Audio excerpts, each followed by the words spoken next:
The supremely ambitious indie RPG Wildermyth aims to combine the best of storytelling with the best of procedural generation. It surprisingly succeeds, thanks to great writing, solid tactics, and some very clever design decisions that emphasize how adventure is all about legacy. It may not look like much at a glance, but anyone interested in good stories and games should look deeper.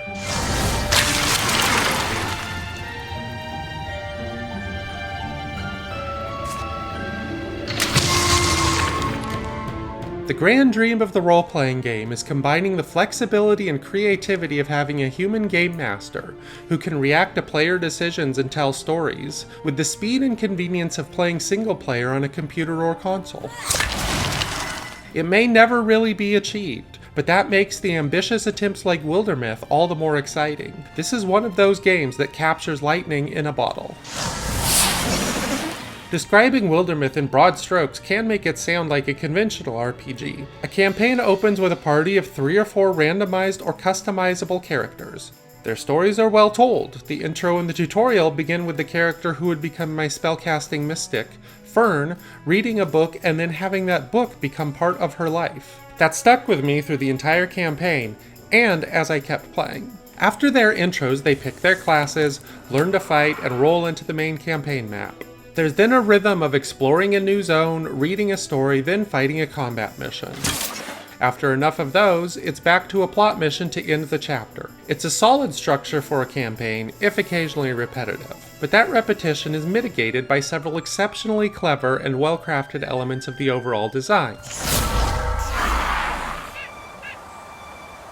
Each section of the story is told with a little comic book style cutscene, which can range from the somewhat generic fight setup to the intensely mythic.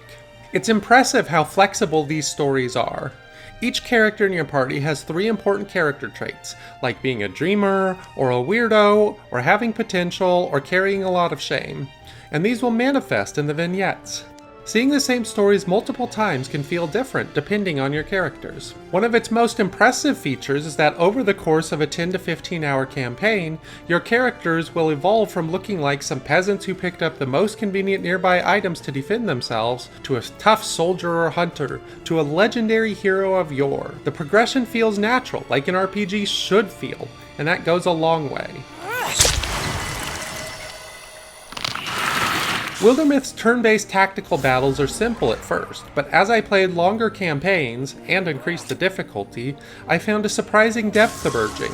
It kept me on my toes because while your characters improve after every battle thanks to experience, so do the monsters. A card gets drawn that could add a new, more powerful enemy to future battles, or increase the health or damage of an existing foe. They can get powerful in a hurry, and you can find yourself on the run.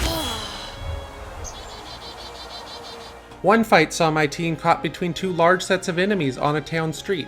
It was only a tactical retreat into the nearest building with my fire mystic tossing dancing flames around us that gave me a chance to get out without losing characters.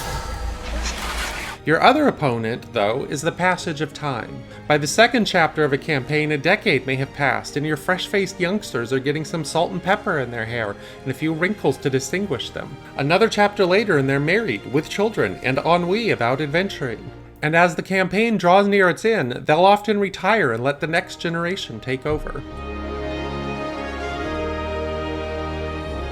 That's not always the end, though. Wildermyth is all about legacy. The interface is built around the idea of books, of telling and retelling stories that may or may not be entirely true. The characters realize they're in stories, in a sense, but usually in a way that makes it feel more mythic. Occasionally there's a dumb joke, though.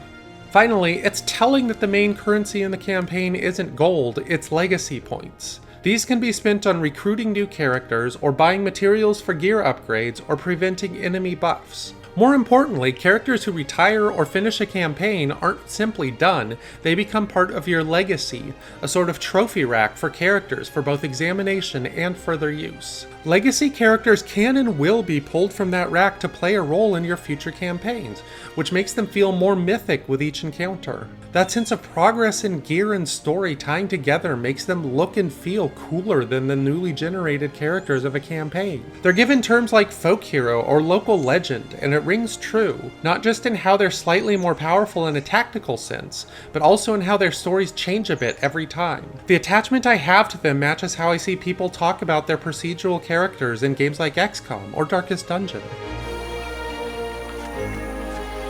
The magic of Wildermyth is that it loves its stories so much that it builds its entire structure, from graphical style to prose to combat to campaign structure, around its characters becoming legendary. Those ideas are cemented in place with a legacy system that turns those characters back into stories again, weaving design and narrative together throughout. And while Wildermyth gives the impression of being a charmingly ramshackle indie RPG, it's surprisingly flexible and tight under the hood.